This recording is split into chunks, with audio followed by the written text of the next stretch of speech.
Welcome to the SwimSwam Breakdown. As always, I'm Coleman Hodges coming to you from Brooklyn, New York. We're joined by SwimSwam Editor-in-Chief Braden Keith from Philadelphia, Pennsylvania, and first-timer on the SwimSwam Breakdown, Michael Heyman from Naperville, Illinois. He's tuning in from the hometown of the one and only Braden Keith.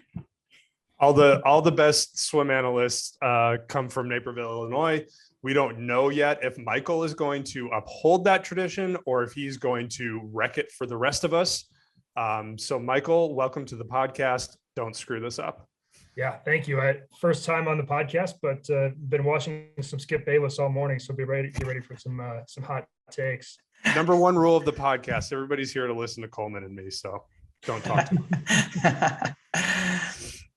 It looks like it's going to be full of hot takes. We've got, I think it's fair to say we've got a lot more parity in this men's meet. By the way, this is all about the 2022 men's NCAA D1 championship. So if you tuned in for anything else, just leave now.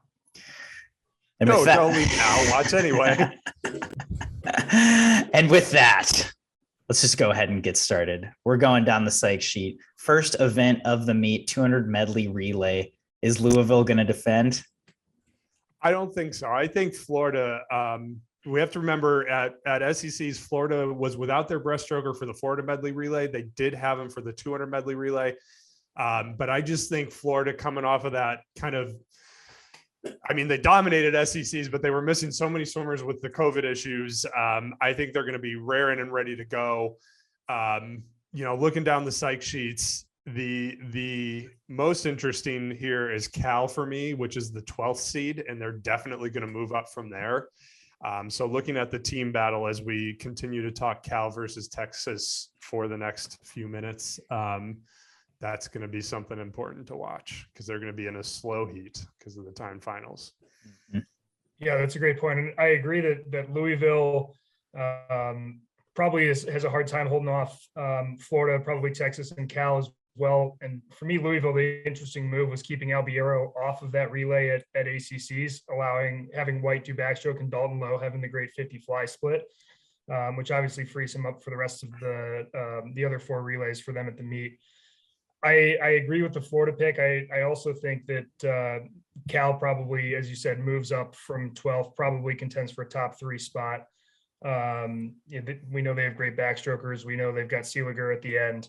And I think they have a lot more to give as they got better through that Pac-12 meet as it went along.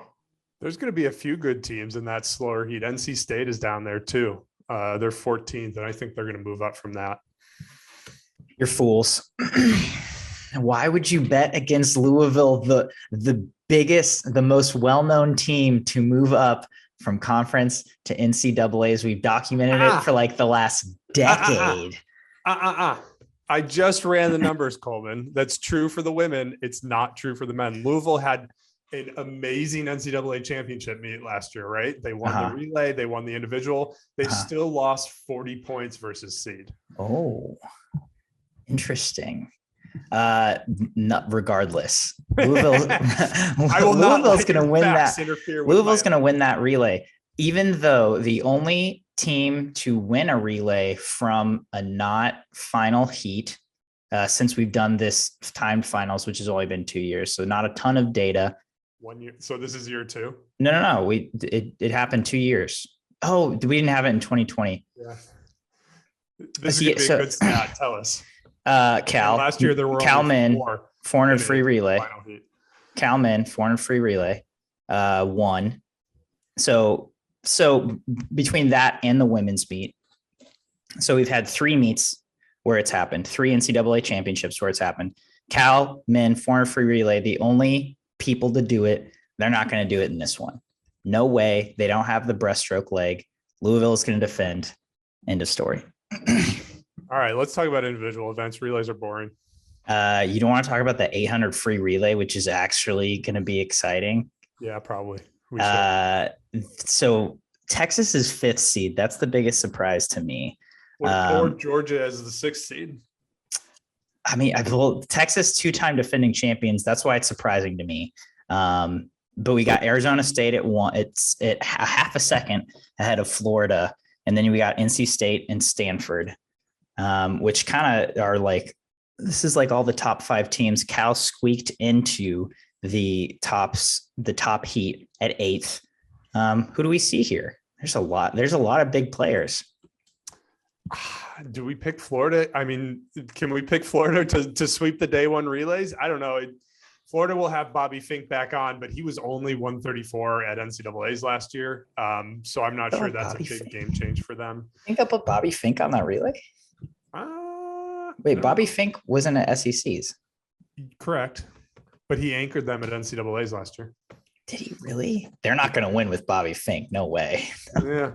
I don't know. This is a wide open one. I'm feeling Texas. They just seem to have the best and the deepest collection of 200 freestylers. And that seems to be a difference maker in this relay. Like whoever can not have a 133 on their relay is going to win. That's or whoever has the best 133 on their relay seems to usually win it.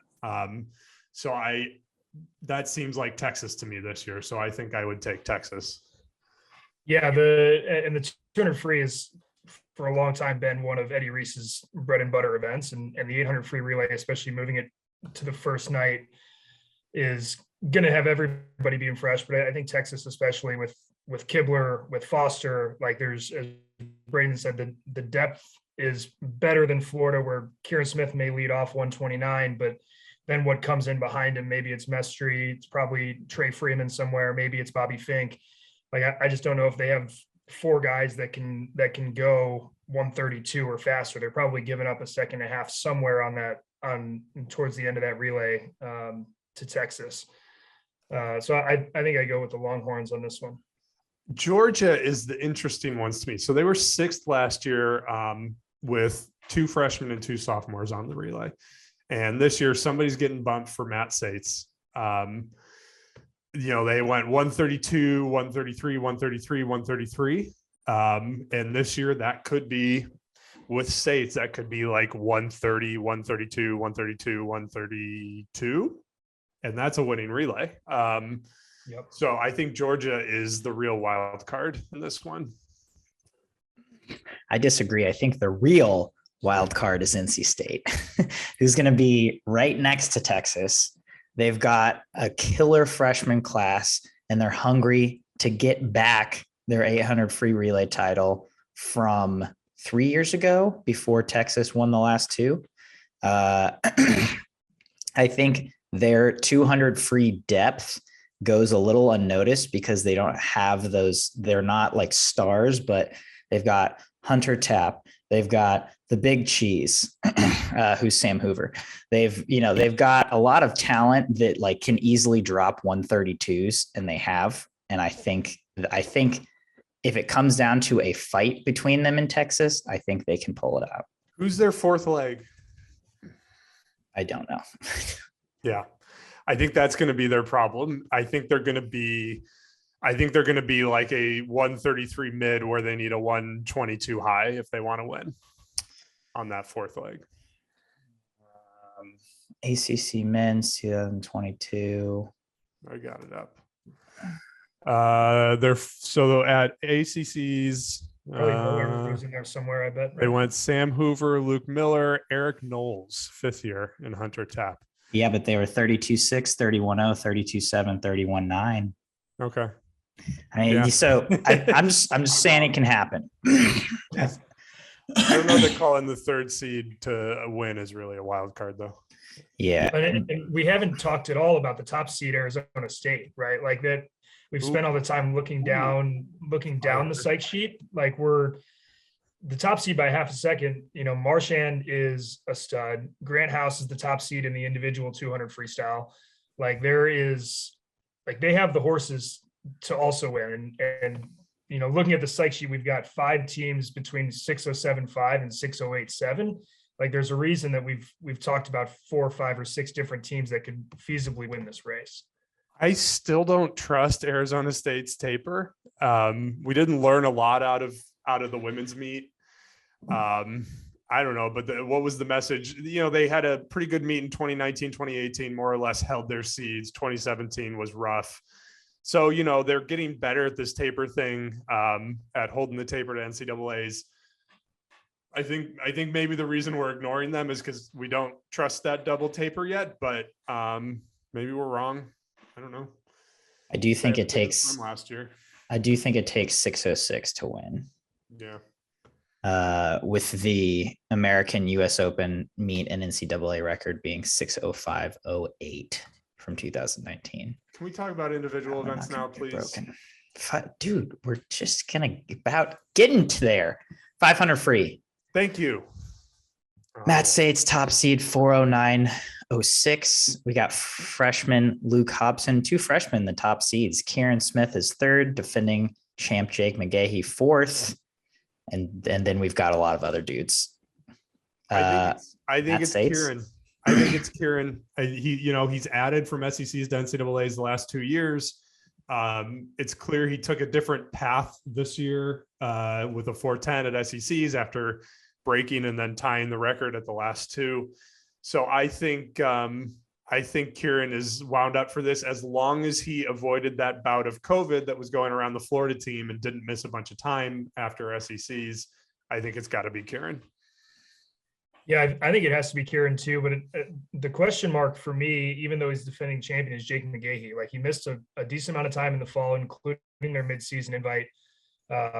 Came to SECs. 410 is solid, but well off of the 407 that he was last year at NCAAs.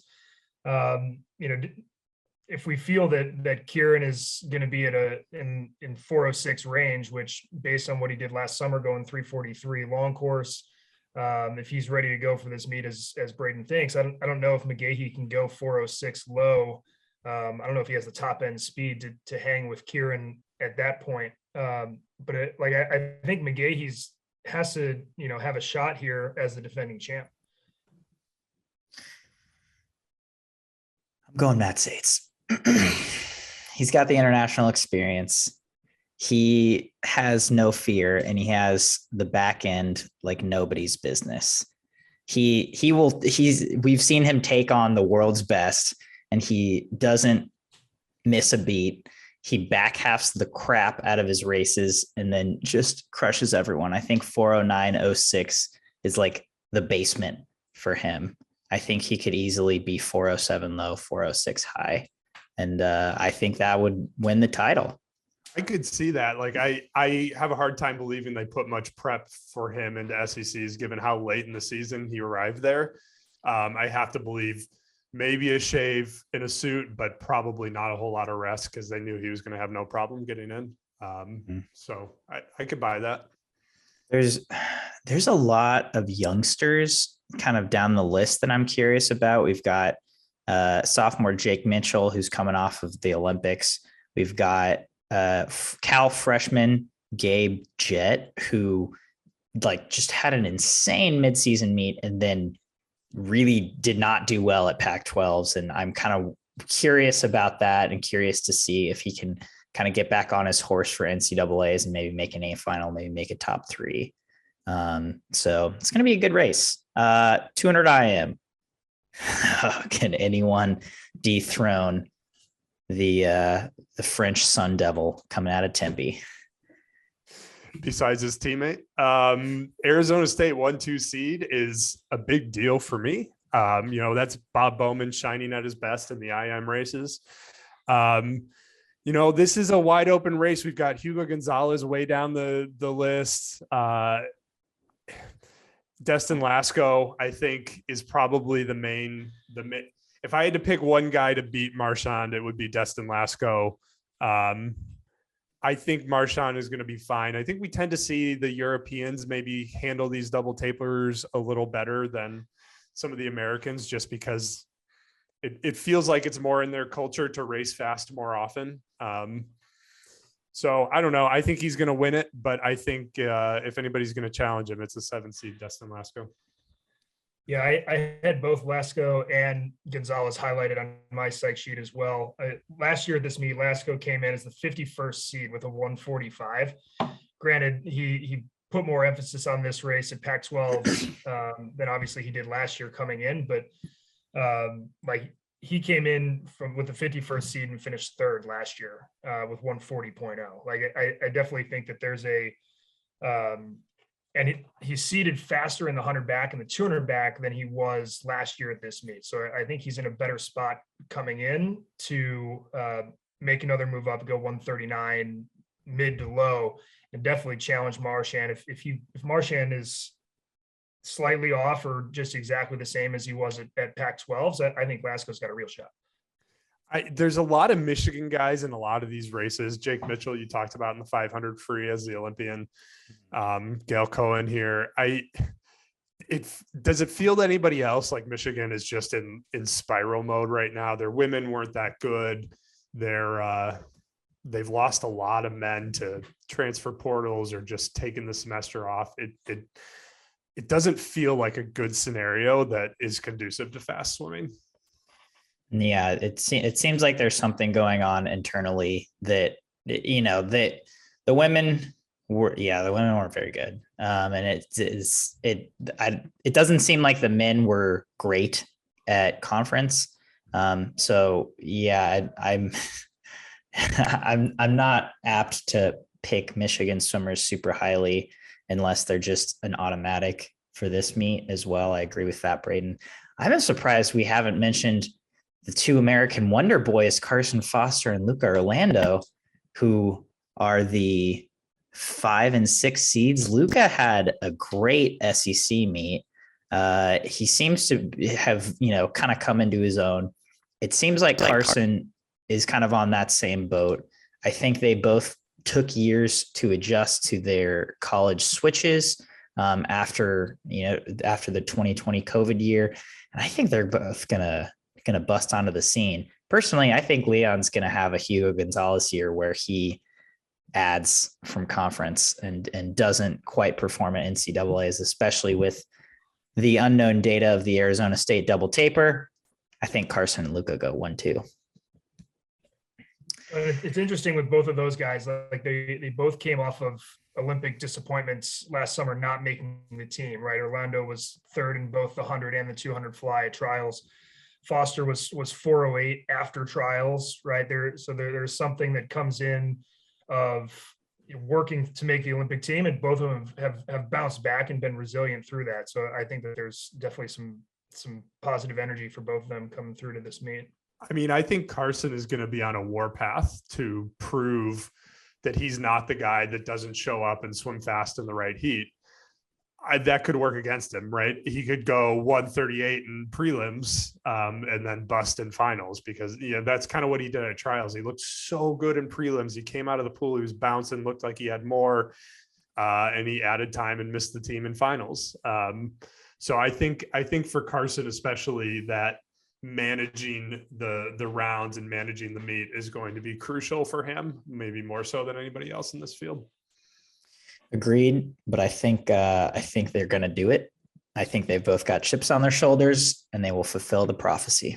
This is swimming, Coleman. Everybody's got a chip on their shoulders, and when it works, they were right, and when it doesn't, they ignore it. Leon does not have a chip on his shoulder. 50 free. We picked Jordan Crooks top seed by 0.14 to get 8th.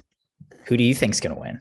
Yeah, people are mad about that pick, but with the conversation about Tennessee right now is that they are not handling the double taper well. They haven't for years. Their women added 160 something points from seed, or lost 160 something points from seed, which is among the worst we've ever seen. And so what we have to understand is that if we think Tennessee men are going to lose points from seed, it has to come somewhere, right? Like that's not just like a magical team number that happens. It happens on individual races. And so for Crooks, you look at this field and it's Curry 18.6, Seeliger 18.7, David Curtis 18.7, and then a whole lot of guys at 18.8. And so it's a matter of, it's not like he has to implode to finish 8th, right? He adds 2 tenths, 3 tenths. I mean, we've seen freshmen add that kind of time before, and all of a sudden that's a 6th, 7th, 8th place finish. I think Bo Becker is maybe the the recent example of this when he had his breakout at Big Tens and he went 18-6, he came back at NCAAs and went 18-8.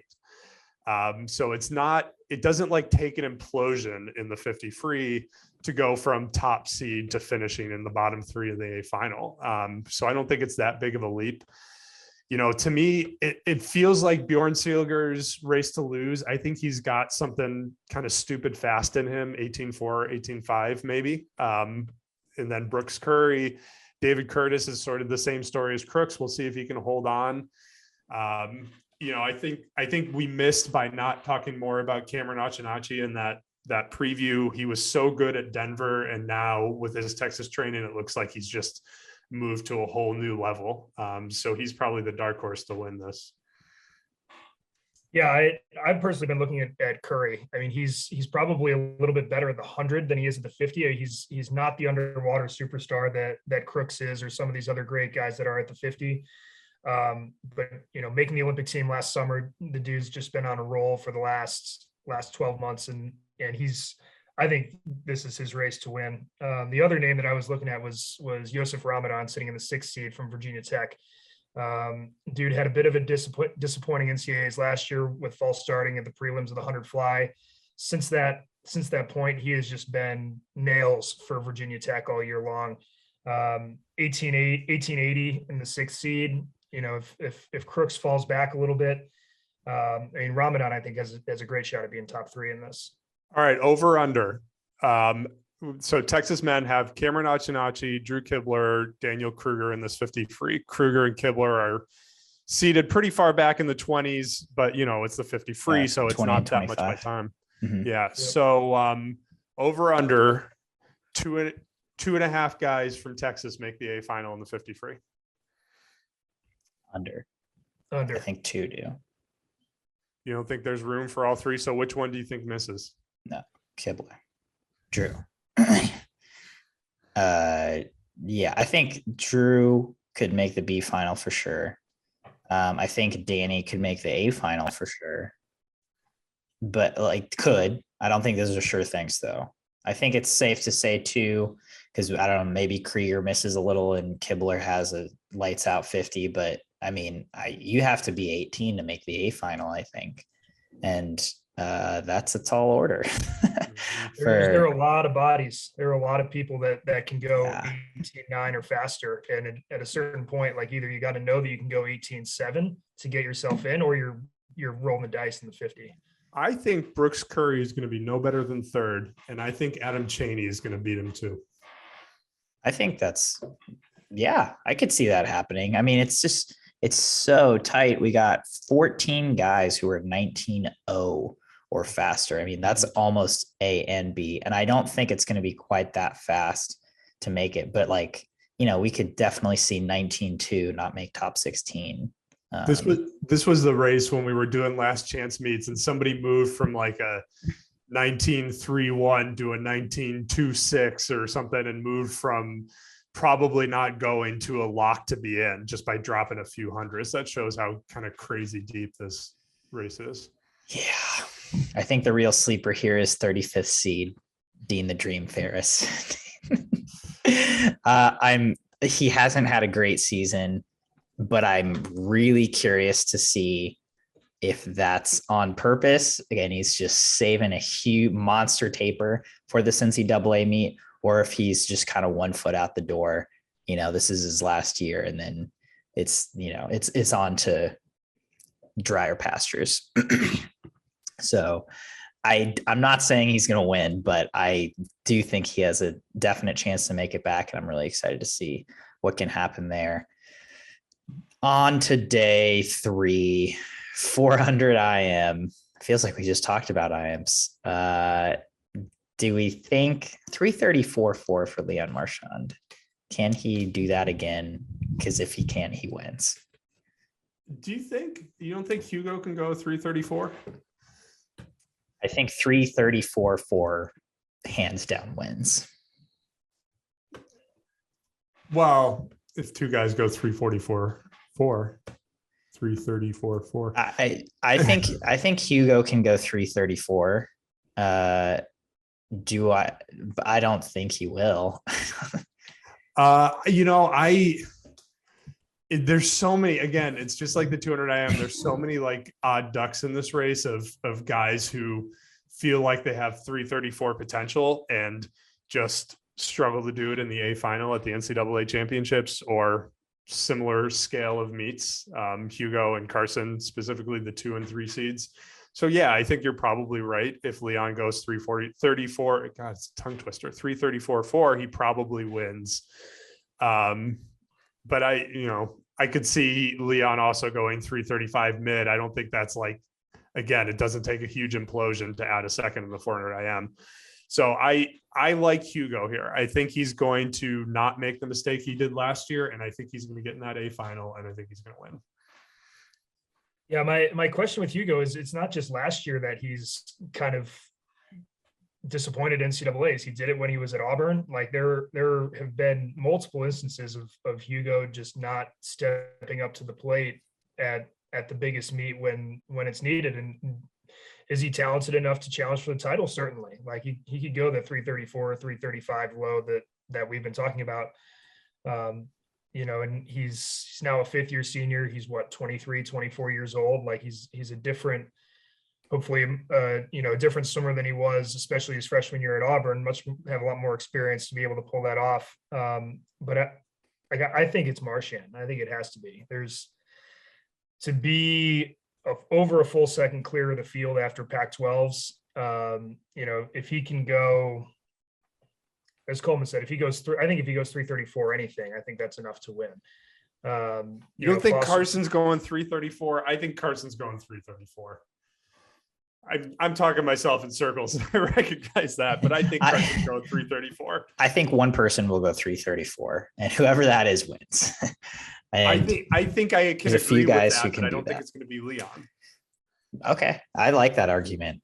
I'm curious about Mr. 39th seed Bobby Fink, what he's going to do. He went 336.9 last year to win in a definite upset. And then he won the 800 and the mile at the Olympics. So we haven't really seen what he's done because he was out at SECs, but I feel like he's gotten better. It's like he has a 335 in him, I think. And if he does that and like he's only a body length or half a body length behind Carson or Leon or Hugo, it's like, oh man. I think I agree that he's definitely gotten better. He is the defending champion, but we have to remember he didn't have the fastest time, right? Hugo was faster out of the B final. It's kind of indicative of what we were talking about that, yeah, he won, but 336 high isn't going to get there this year. I think we also can't ignore, I guess we don't know exactly how long he was out of the pool, but in the mile for sure, he's got enough gap that 5, 6, 7, 8, 9, 10 days, however long it was out of the pool, he can probably still win that. I don't think that's the case in the 400 IM, missing that chunk of training. So that's what leaves me nervous with him. I could just as easily see him out of the A final in this. I've said it before. I'll say it again.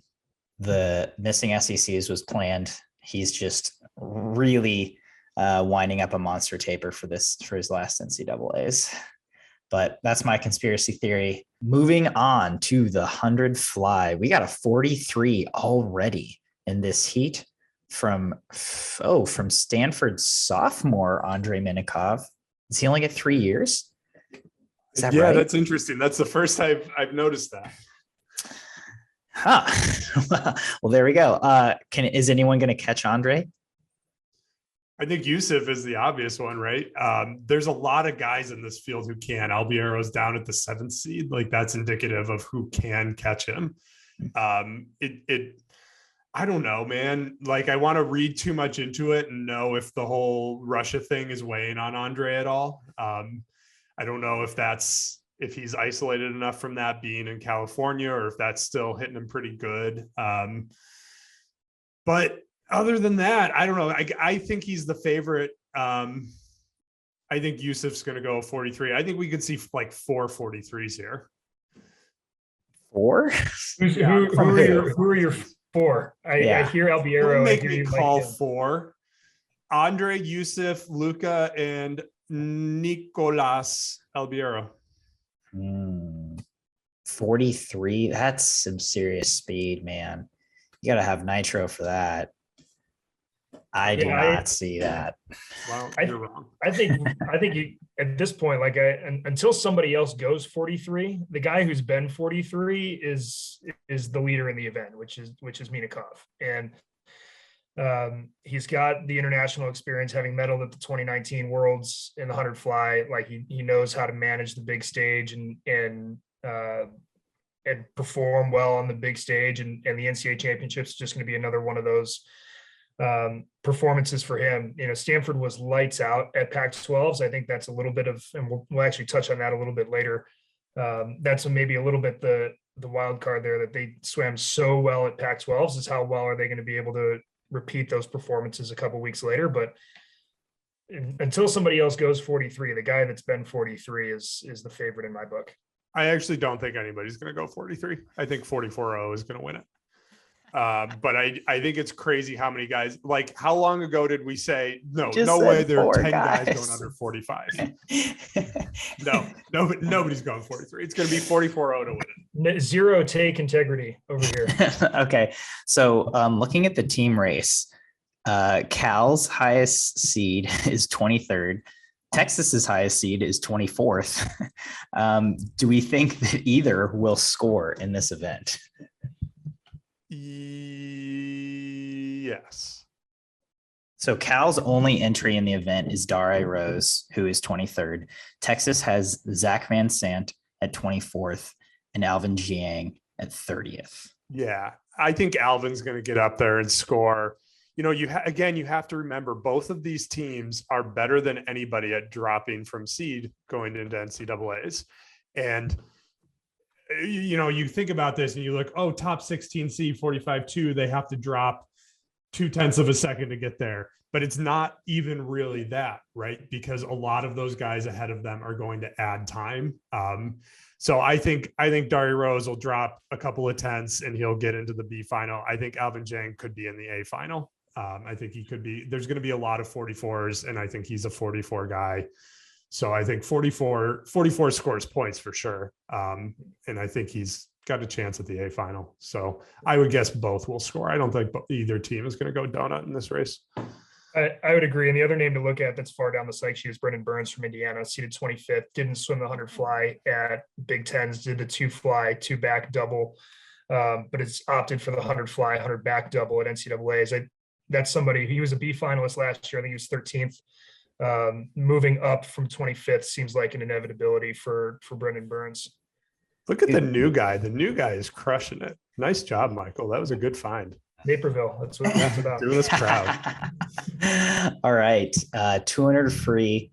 We've got 130, 130, 131, 131. We've got 4 guys who are 131.3 or faster, which 7 years ago was not even possible. I like the progression in this event. Who do we see taken first? I already know who you're going to pick, Coleman. Yeah. Oh yeah. I think if you pick Sates in the 500, you got to pick him in the 200, right? False. I don't know. I think it's Kieran again. I think, Curry, the 4th seed, I think he's been more focused on 50-100. So I don't see him dropping enough to get this one. Kibler, God, I could see Kibler coming up and winning it. Is that your pick, Coleman?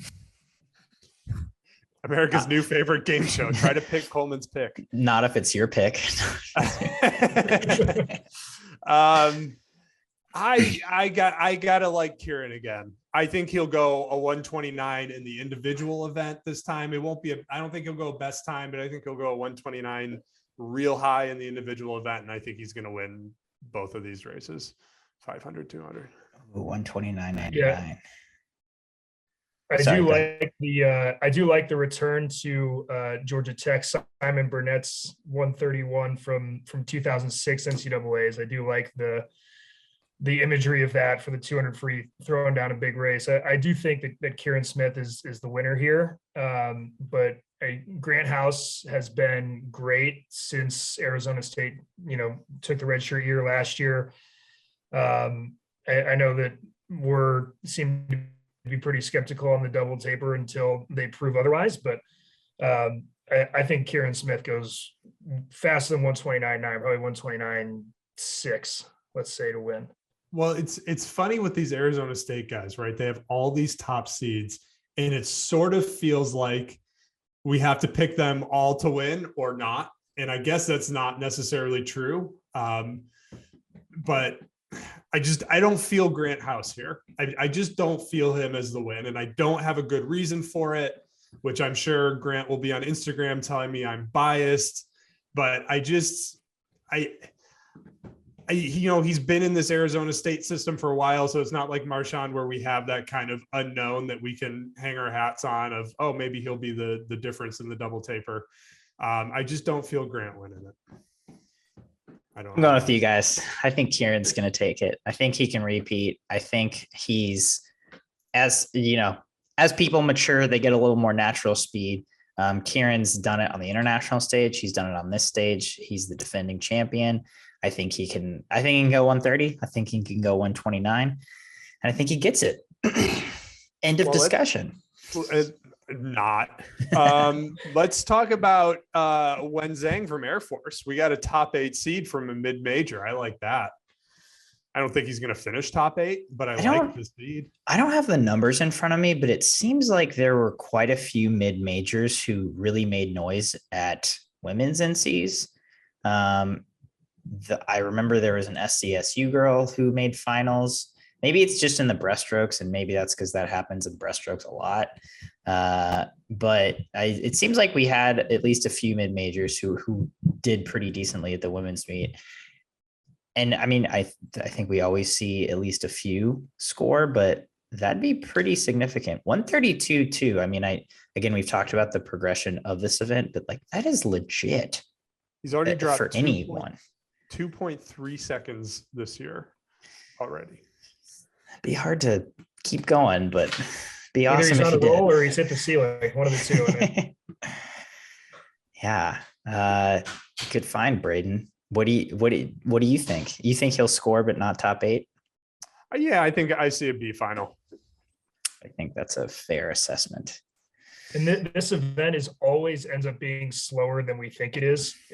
By the point that it is in the meet, they've already swum the 800 free relay. Like after the 800 free relay, everybody looks at this race and says, "Oh my God, the 200 free is going to be insanely fast," and it ends up being fairly in line with the rest of what's going on. And I think probably 133.5 makes it back to the B final, maybe a little bit faster than that. And if he's been 132.2 already, I mean, it'd be a pretty big implosion to jump up to 133 high. And he's going to have a lot less races than most of the guys ahead of him. So Air Force last scored at NCAAs in 2016. Before that, it was 2006. So they've scored 13 times, but most of those were the 60s and the 70s when things were much different than they are today. Wow. 16th seed is 132.6. You think 133.5 is going to score? What scored last year? I got it up. 132.9 made it to the B final last year. I say that. Then maybe I'm probably a little slow on that. Then. But the 17th finisher in prelims was 133.4. So it was there was a very clear line after 16th. Yeah. Interesting. Well, maybe I don't. What about Luke Maurer? What about Luke Maurer? His little brother is the best high school 200 freestyler in the country. I don't think that means much. Well, but he's already been way faster than last year. He's part of this Stanford rising wave. I think it's, again, one of these things that we either think Stanford is going to do well or we don't. But if we think Stanford's going to do well, he's a 25th seed. I think he's high B final if Stanford keeps riding their wave. High B final is in like 9th or 10th. Yeah. Or maybe 11th. I don't see that. I would say low B final. I mean, he's 132.99. We just said it takes 132.9 to score. So like, I think he could score, but Stanford swam really fast at Cal Stanford duel, which they were suited for. Granted, they swam really fast at Pac-12s. I'm not saying they won't swim really fast here, but that'd be 3 meets that they like keep jumping. And I don't think they'll have a major jump. I think they could still go fast here, but I could see him making the B final and scoring, but I think it would take 132 mid to get 9th, 10th, 11th. And I don't think he can go that far. So to be clear, Coleman, are you a little brother or an older brother? A little brother. So as a little brother, you don't believe that little brothers can inspire their older brothers? I don't think inspiration alone equates to another big time drop after a significant time drop. Wyatt, you heard it here first. Coleman doesn't think you can get any faster than you are right now. That's a far reach. We are moving on to the 100 breast. Can someone dethrone Max the Killer McHugh? Casper. Casper is the Anna Alent of the Texas men's team, where he came back from the Olympics and it seems like he's on a different gear. Casper Corbeau from Texas. So I think if anybody's going to do it, it's Casper. Max has got to be the favorite. I'm still picking Max to win, but I think it's going to be a touch. I think it's going to be a fingernail. Yeah, I also think that Max McHugh is the guy to beat here. Like he's one of the best 50 breaststrokers on a relay in history, maybe the fastest ever. He's got plenty of speed. He's the top seed in the 200 breast. Like there's a combination of speed and endurance, and there's just too much there for anybody else to overcome. The other name that is kind of interesting to me is Reese Whitley sitting in the 5th seed. Like he was an age group superstar, was fantastic out of high school, and has been rock solid for Cal for every year that he's been there. He's been making a ton of A finals. I don't think he's got the 50-point low, 49 high that it may take to beat McHugh, but I think a top 3 finish for sure for Whitley is definitely in the cards. I still think Cal should have made Reese into a butterfly or IMer, but that's a different conversation for a different day. The name that's standing out to me is 5th-year Louisville Evgeny Samov. I was just going to bring that up.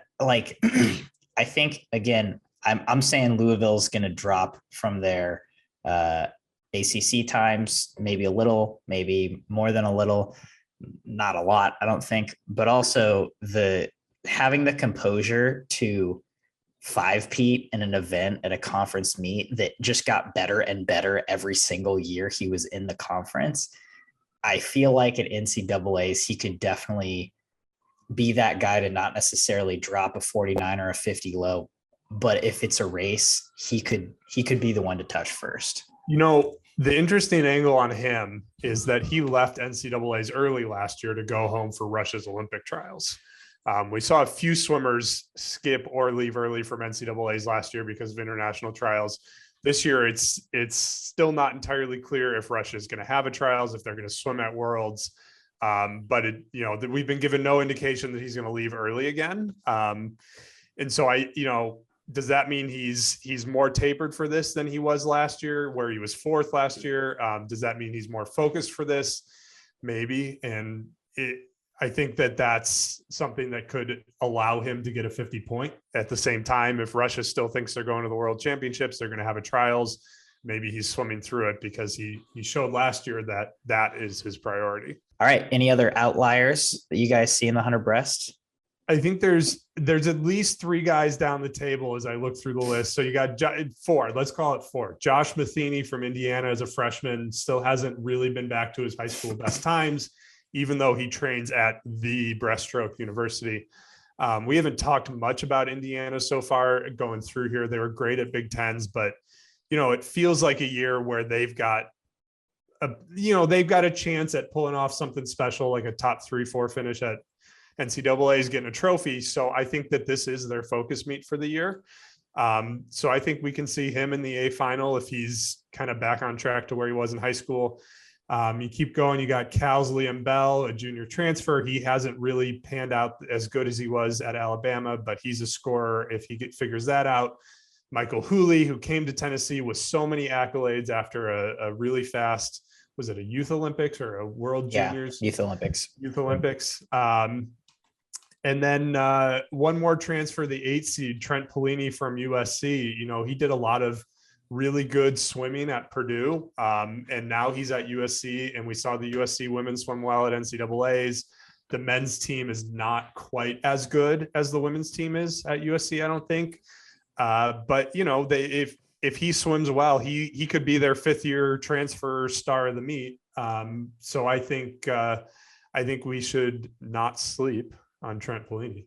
The other name that I'll throw out there is the 17th seed Cal Pamputis from Georgia Tech. He was a stud last year for Georgia Tech. He's kind of flown under the radar a bit, I feel like, this year. But with some home cooking in Atlanta, I think he's potentially primed to move up from that seed as well. I don't know if Atlanta home cooking's a good thing for a swim meet. Biscuits and gravy. It certainly wasn't for me last week. Let me say, I love the cooking in Atlanta. Great food, but maybe not for physical performance. All right, 100 back. Brendan Burns is the top seed. Look at that. We got at 44.3, we got Hunter Armstrong, Olympian in the event, at 44.3. And we have Kasper Stokowski, 44.3. Whew, this is a tight field. I know our preview of this just came out, and we were hyping Burns, Armstrong, and Destin Lasco. But I mean, Destin's the 10th seed. I mean, that's how deep this field is right now. Somebody huge is going to be left out of this A final. You know, a Dean Ferris or a Daniel Carr or an Alvin Zhang or Gabrielle Fantoni. Like, one of these guys that's a big name guy is going to be left out of this A final. And I wouldn't want to be that guy. You know, I think Brendan, we got to consider this will be a double, kind of the opposite of what Michael was talking about in the 100 fly. This time, this will be a double. So that's probably going to impact him. I'm really high on Adam Chaney. I think he's just got that, like, go out and swim fast at the big meet, don't think about it kind of mentality. Like, I don't think he's the kind of guy who's going to show up at NCAAs and overthink the moment. I think he's going to show up and swim fast. So I think Adam Chaney is my pick, but there are so many dudes in this race. Yeah, the name that I was looking at was Lasco.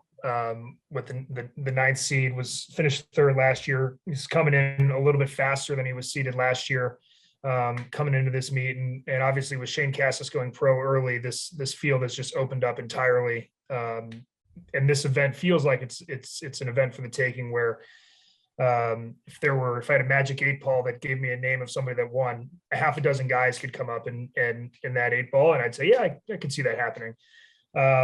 I think as Braden said, Brendan Burns, this will, assuming he makes the second swim in the 100 fly, this will be his 4th race of the day. That's a tough ask to hold on to a top seed on the 4th race of the day. So I think I'm going to go with Lasco, and as Braden said, there's somebody big that's going to be left out of the final here. And my gut is going similarly with Brendan Burns, having 4 swims. If Alvin Zhang makes the final of the 100 fly like that, this will also be his 4th swim of the day, which is a big ask. He was 4th last year. This field is really deep, and it's going to come down to hundredths and tenths to who's going to make in the A final. And in our projections, that he was the kind of the odd man out, in our picks that went live earlier. So I've got the ultimate dark horse. I think he gets top 3. Anthony Grimm. I knew that's who you were. University of Texas. So what's he seated, Coleman? Where we got? He's at Grimm is 21st at 45.6. So I want to take you back to, he was 45.9 in the 100 back at Big 12s. I want to take you back to 2018. Another University of Texas freshman backstroker, Austin Katz. He went 46.0 in the 100 back at Big 12s, 139.1 in the 200 back. Showed up at NCAAs. He won that year, did he not? No. Correct me if I'm wrong. Yeah, he won the 200. He won the 200 back. Yes. He was 4th in the 100 back, 44.99. I think Texas has got backstroke figured out better. Cal gets a lot of backstroke credit for good reason. And Texas doesn't seem to have as many backstrokers, but I think they know how to get their backstroke guys on track in a hurry. I'm using the Austin Katz example, and I think Anthony Grimm is going to go 44.9, 44.8, be top three. Would be a huge time drop for him because I think 45 mid is his best, either from high school or that. There's no way he gets third. I do not see that happening at all, especially not with a 44.9. I think this field's too deep. I think Bjorn, here's my insider information. I was talking to Ryan Murphy at the Westmont Pro Swim earlier this month. Bjorn Seeliger has swam 100 back all of like 3 times in his career. The week before Pac-12s, Bjorn's like, hey, Ryan, how do I do a backstroke start? And Ryan said he took advice so well. He's like, he did one. Ryan was like, okay, do this thing. Did another, and he did that thing. And he's like, okay, now do this thing. He did that. And then it was like, boom. And then he had a backstroke start. He went 44.8 in Pac-12 prelims, and he dogged the last 12 and a half. Like he just stopped swimming essentially. And he went 44.7 in finals. He's got a 44.2 in him, according to Mr. Backstroke himself, Ryan Murphy. And I believe him. I think Bjorn's going to have a huge meet, and I think he takes the 100 back. Ryan's not here to defend his picks, but maybe we can have him on after NCAA's to answer for it if he's right or if he's wrong. We've also got, another Cal guy. We've also got Bryce Mefford at 28th seed, who took the first semester off, kind of slowly getting back into it. I'm really curious to see what he can do, how his trajectory goes. I think he'll be faster at NCAA's. It's just a matter of how much faster, because I think he's got that A final potential as well. Yeah, he's a weird one. It's hard to figure out exactly what's going on with him when, how much training he's been doing. This is we have to remember, this is a huge momentum race because Cal and Texas both have 3 or 4 guys who could score. Who could, and then we'll see it again in the 200 back on the final day of the meet. These backstrokes are big momentum swing. So if you see like an Anthony Grimm get into the A final, that could be the meet. That could be the meet. And if you see Cal go 3 up, that could be the meet too, which they very well could do. Mm-hmm. So that's, it's going to be a great race on an individual level with so many guys. But I'm looking at it from a perspective of what it's going to do to the team race. And I think it's going to be the race of the day from that perspective. Yeah. And I actually feel pretty confident that Mefford's going to score. I mean, he comes in as the 6th seed in the 200 back. And if you've kind of been taking it slow and working your way back, the aerobic base and the longer event is probably going to be the one that's a little bit more of a challenge, even though that's kind of where he's more predisposed to naturally being a finalist at trials last summer in the 200 back. But he comes in with the 6th seed in the 200 back.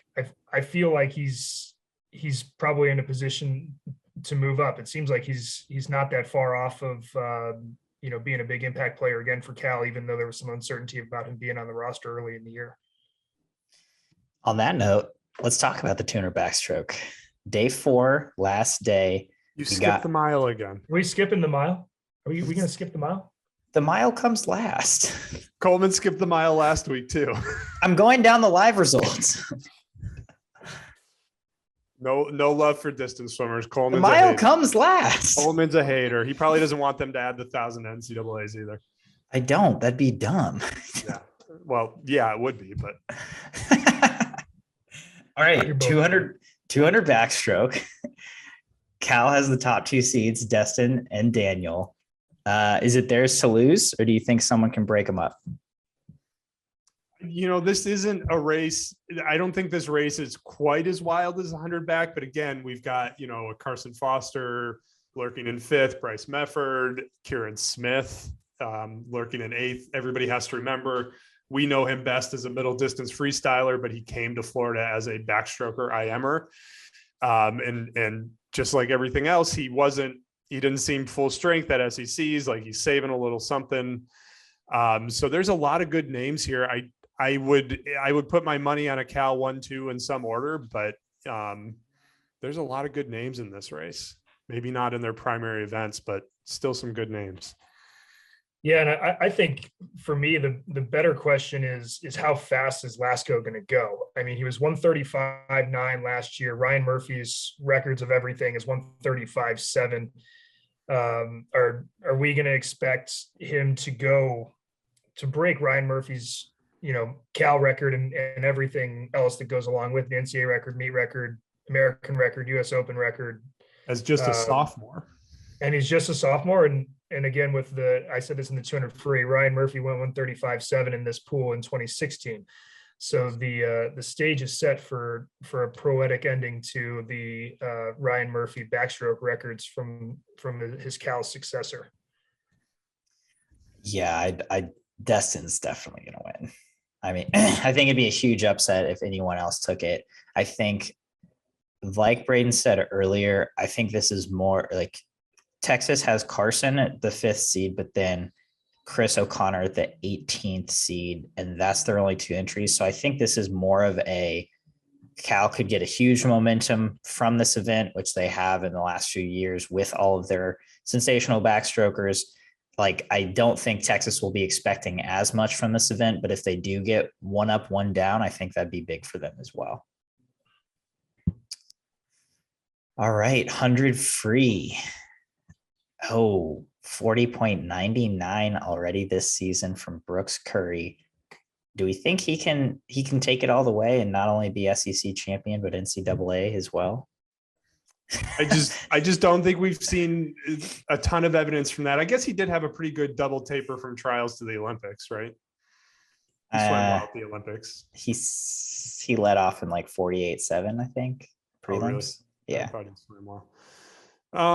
Yeah, I don't think so. I think Daniel Kruger, I think Bjorn Seeliger.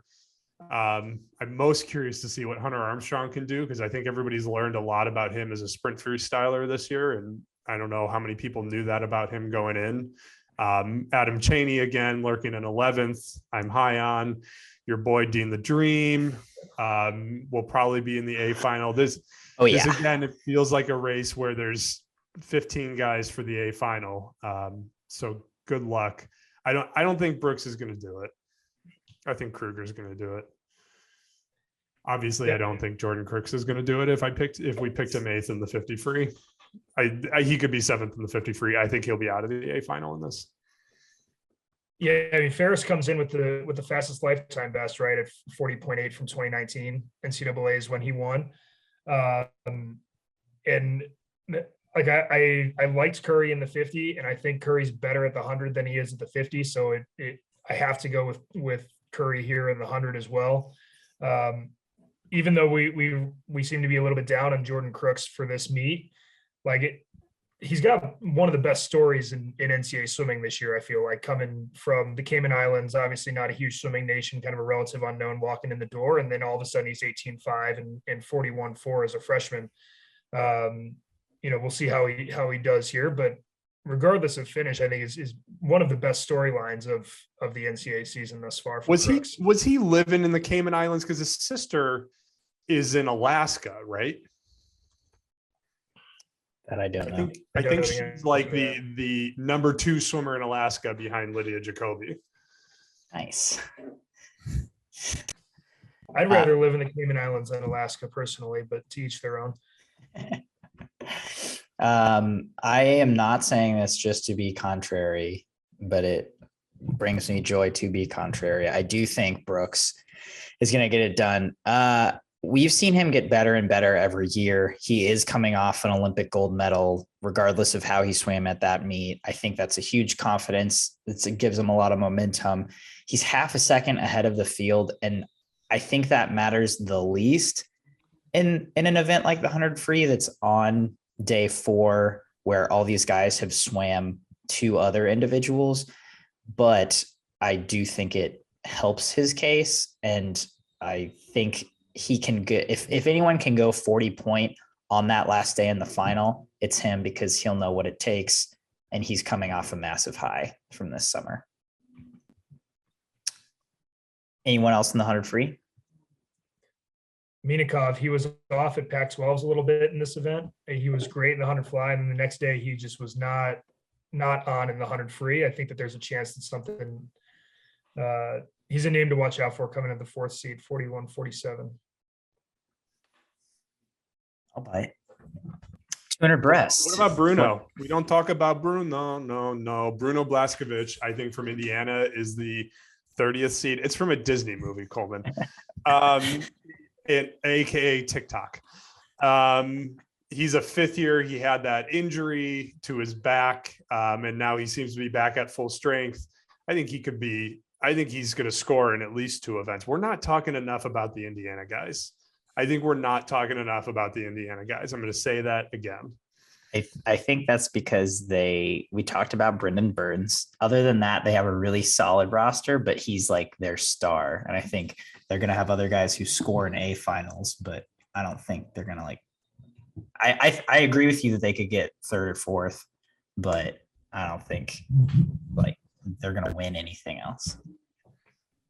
That's my opinion, man. Tuna breast.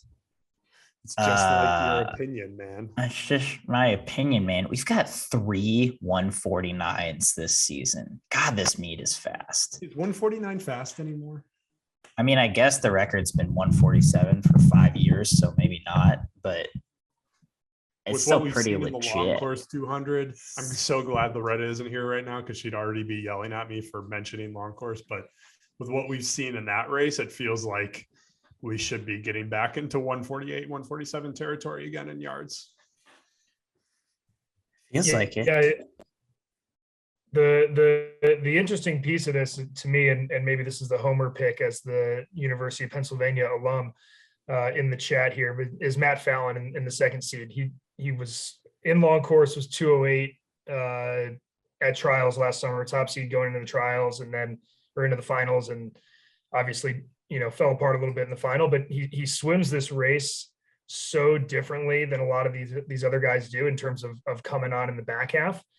149.7 in December.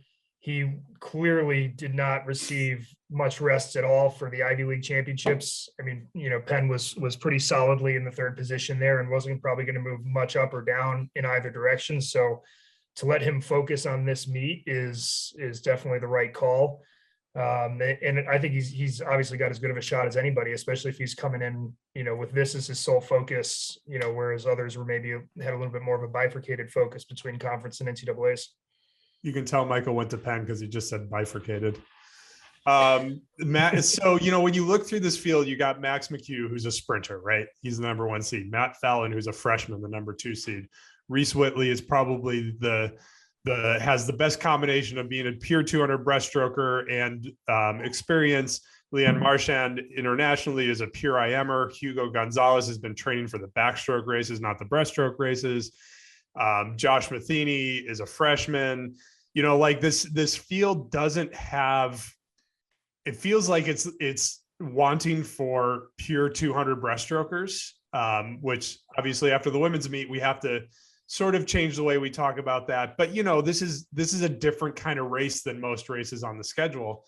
To me, that gives Casper Corbeau as good a chance as any to jump up and win this. He's the 7th seed.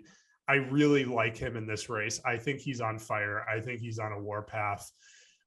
And I think he's after the Olympics, he came back with like a new focus just from talking to people around him. Some changes in his personal life have maybe brought him some more focus in the pool. And given that there's not a lot of pure 200 breaststrokers in this field, I think he is a better 200 breaststroker than a 100 breaststroker. And I think he's got a 148, and I think we should be seeing more 148s. So I think he's going to win it.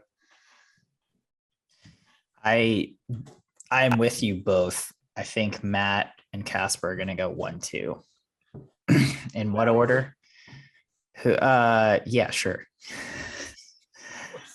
Matt's another guy that Olympic trials final was not great, and he's young, so we don't need to pile on him too much for it, but he was great in the early rounds and not great in the Olympic trials final. So he's got that to get off his back a little bit, I think, if we're picking him for the win. Yeah, there is the part of that that's he's 18 walking in as the top seed at trials, right? And well, he either learned from it or he's gonna crumble from it. And If there's one thing I know about kids at Penn is they're good at learning. So We will leave it at that. Thank God that there's only one Penn swimmer at this meet, and we don't have to listen to Michael the rest of the day. All right. 200 fly. Is Nick Albiero going to repeat? I don't know. The answer is yes. Okay. Yes. There's just so many guys. I really like Trenton Julian. He had such a good trials meet. What are you making your faces about? Look at his race at come on, look at last year's race. Look at his race at trials and then what he did right after trials. I love Trenton too. I would love to see him win this, but I do not think that he can get past Nick. Okay. Because he goes out super fast and then dies every time he swims this race. And Nick does the exact opposite and just eats everyone for lunch. So Brendan Burns went 139.8 at Big Tens on the back end of a double. What do you think he can go without the double? 38.5. my gut's 38 something, 38 mid to high. Yeah. What do you think Luca can go? 37.9. What do you think Trenton can go? 38.1. These are my ceilings. What do I think? Are these your Mel Stewart Nick, picks, or are these your Coleman Hodges picks? These are my Coleman Hodges picks. What do I think Nick can go? 37.4. Ooh. I think. Didn't Albiero and Orlando both miss their mid-season invites? And put him right with where Conger's records, which would be phenomenal swim. I think I'm going to go with Luca. So I just think that there's a really good, he's been swimming great, and I'm all for the Georgia Bulldog 200 fly train here. I think I'm going Nick, Luca, Burns, Julian. Matt Sates is what I'm most curious about. He went 139.8, and everything we've said about him at SECs, and we don't think he's near his best yet. I really want to know what he can do in this. I just want to know. Just tell me. Tell me why. Coleman, what is Matt Sates going to go on the 200 fly? 138.9. That's what I see. I'm going under. Next up, 1650. I don't think we need to talk about this. Bobby Fink's going to win. Yeah. Even with the COVID break, I think it's still going to be Bobby. Fine. Move on. All right. 400 free relay. Cal's top seed in Arizona State is 1/100th behind them. NC State is about 2/10 back. Virginia and Texas are lurking 3/10 behind them. Who do we think here? Look, I'm going to make this weird. You ready to get weird, guys? How many teams do you think had all four legs go under 42 seconds at NCAAs last year? None. That's correct. Ohio State at Big Tens went 41-6, 41-8, 42-0, 41-7. I think Ohio State at NCAAs gets all four under 42. I think Hunter on the leadoff gets close to a 41-0, and I think the Buckeyes pulled the upset. Wait, they did that, and they were wow, that's really interesting. Okay, because I think it feels like Hunter's going to step up in this moment, be the big man that he is, swim fast, and I think that's enough to carry them to a win. It's going to be the shocker of the meet. I think the one piece of this that to consider is how close the team race is between Cal and Texas at this point. Is if they are within, a handful of points, I don't think that there's any way that they allow Ohio State to jump up in there and potentially ruin a team title for either Cal or Texas if it's close at the end. If it comes down to Cal needs to win the relay to win the meet, I'll trust the top seed to win the relay to win the meet. Spoken like a true swim coach, assuming that more pressure leads to better times, which every swim coach in the world believes, and we see time and time again, is not true. I like Braden's pick. actually. I think the 400 free relay is a passion project. It's whoever's the most motivated. It's the end of a 4-day just onslaught, right? And so I think whoever is feeling it, I agree that like if it comes down to this relay for Cal and Texas, I think we're going to see one of them really step it up. But Ohio State, if they had 341s and a 42-0, and they've kind of, their women, I don't know points wise how they performed, but it seemed like their women had a pretty solid meet. The team energy was certainly there at the women's meet. And so it seems like Ohio State's just kind of on a roll generally. So I like it. God, what an awful pick, Coleman. Ohio State, the only team that does worse at NCAAs versus seed than Ohio State is Michigan. There's no way Ohio State wins this race. It's going to be Cal and Texas. I got to agree with you there, Braden. No, I look, this Ohio State pick. I actually think they're going to win? No, it's sort of an upset special pick. If I'm going to pick one wild winner from this whole meet, I like that one. I do think Cal and Texas, because maybe they'll have a 42 on the relay, but they'll also have a 40 point. And I think that will make the difference. But it's fun to dream, right? It's been a long podcast. We can say something stupid now. We can dream. And on that note, let's end this podcast with a few quick sink or swims.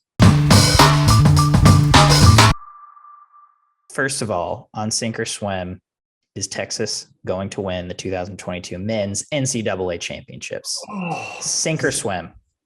This might be the hardest one we've had since doing SwimSwam. Cal historically improves from seed better than Texas does, and Cal is seeded first. Usually the Texas diving sort of makes up for that. But Texas doesn't have the diving they've had in the past. Maybe I think the best case scenario for Texas diving is 30 or 35 points. And based on zones, it might not be that many.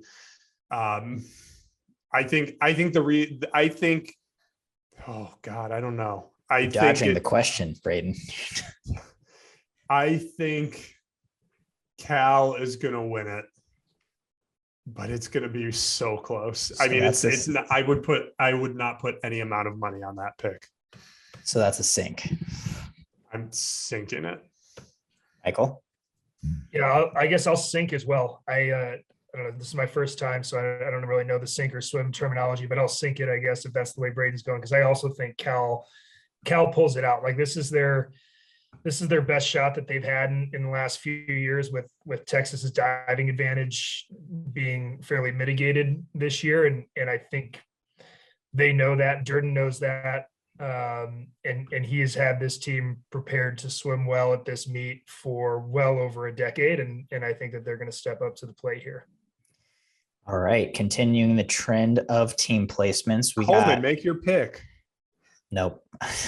Coleman, make your pick. I command thee. I'm sinking it as well. I think Cal can pull it out. I think that's a curse. Trio, it's a curse. I think they can pull it off. I mean, look, we have to make it clear to our readers, just because all three of us picked Cal doesn't make Cal the overwhelming favorite, right? Like this is a coin toss meet at best. I think the advantage Cal has is they've got the huge fifth-year class who all stuck around to chase this team title. They've won before, they've lost before, so they've got that top-end leadership. A huge class that that scores a lot of points, that says, all right, youngsters, this is how we're doing it. This is what we're going to do. Whereas Texas is leaning a lot on their younger swimmers, their freshman and sophomore classes. So I think that's the advantage Cal has, especially at a meet like NCAA's. Moving on, sticking with team placements, Arizona State men are seeded to place fourth to get their first trophy. And I don't know, maybe forever, probably not, but in a long while. Stanford men are seeded sixth after a sensational Pac-12 performance. Sink or swim, they will hold or better those seeds. Arizona State's best ever finish at NCAA's is 6th in 1982. I am going to sink Arizona State holding that spot. They're seated like 2.5 points ahead of NC State, something like that. So they feel like a broken record, but they don't have to be that far off to slip from that spot. I am also going to sink Stanford, not because I don't think they're going to have a good meet, but they've got Indiana, Louisville behind them. I think Indiana, Louisville will both have good meets. I think the only way Stanford holds their spot is if Arizona State slides far enough that Stanford actually jumps them. I think that's kind of Stanford's only chance, but I've got Arizona State probably 6th and Stanford probably 8th. I'm gonna have both of them swim. Actually, I'm gonna disagree with Braden. I'll start with Stanford first. They, as Coleman said earlier, they swam pretty well in November. They swam really well in their dual meet against Cal. They swam even better at Pac-12s, where they were right in the hunt to win that thing through the end. And they have a lot of top end talent, with Minikov being as good as anybody at this meet and what he does. And Ron Polanski has been fantastic as a freshman as well. The big thing with Stanford is they have divers. Arizona State doesn't have divers. Cal doesn't have there's a lot of Connor Casey is a great diver for Stanford. They've got other guys coming to the meet as well to dive. Who else has divers? Indiana diver. Yeah. So Indiana's got a lot of diving too, as you said. But for me, I think Stanford challenges for a top 5 finish with potentially 40 plus points coming from the boards, which is a place that Louisville doesn't have 40 plus points coming from the diving well. So ASU, I think, is going to be really close here with 4th. They're seated really well, and the best that they can do in a lot of these places is hold their seats, which makes me scared a little bit to have them listed as swim. But I think the Marchand is legit, and we'll see if House can hold it or not. But I like ASU to hold it up as well. Michael, I feel like you made the case for them slipping better than I did, so thank you for that. Well, I don't know. Maybe. Yeah, I got to sync both those as well. I don't think we've seen the data from either team. Whereas, like a Cal or Texas, we know they're going to do better at this meet than they're seeded, especially because, like you said, ASU is seeded so high. It's going to be hard for them to hold on to that 4th place. So I don't see it happening for either of these teams. It makes me really excited that both those teams are on the up, but 4th and 6th would be a lot. So our final sink or swim, this isn't necessarily a sink or swim, but this week's poll, who will score the most points at the men's NCAA meet? We listed like 10 dudes. My pick is none of them. But Braden, who's your pick? Who do you think will be the high point scorer? I think it's going to be Kieran Smith, because I think he's going to win the 200, 500, and he'll be good enough in the 200 back. I don't think we're going to see a triple winner. If we did, it'd be Destin Lasco. So it's going to be Kieran or Destin. You know what? I changed my mind. I think it's going to be Destin. Michael. All right. Well, I've had Destin Lasco written down the whole time, so I will stick with that pick. The problem with Marchand and Foster, which is 2 of the other options on the poll, is there's a chance that one of them wins one and one of them wins the other in the IMs, and it's hard to be the high point swimmer in the meet if you got 2 people kind of knocking each other down as they go. So I'm going to go with Lasco. Well, like I said, my pick is none of these, because I think Bjorn Seeliger is going to have a sensational meet. I think he'll be top 3 in all his events. I think he'll win at least one. So I think he will be high point. Boom. That's the 2000. Big pick. It's not a bad pick. If you got to go off a list, it's a pretty good pick. That's who I'm going with. I think he's going to have a monster meet here, especially because he has a year of experience under his belt. Anything else before we sign off on this hour plus men's NCAA preview? Hey, Michael. Yeah. Nice job. Oh, thank you. I was nervous, but I maybe I have a future on Sports Center someday. We'll see. Yeah, don't push it. This is SwimSwam Breakdown.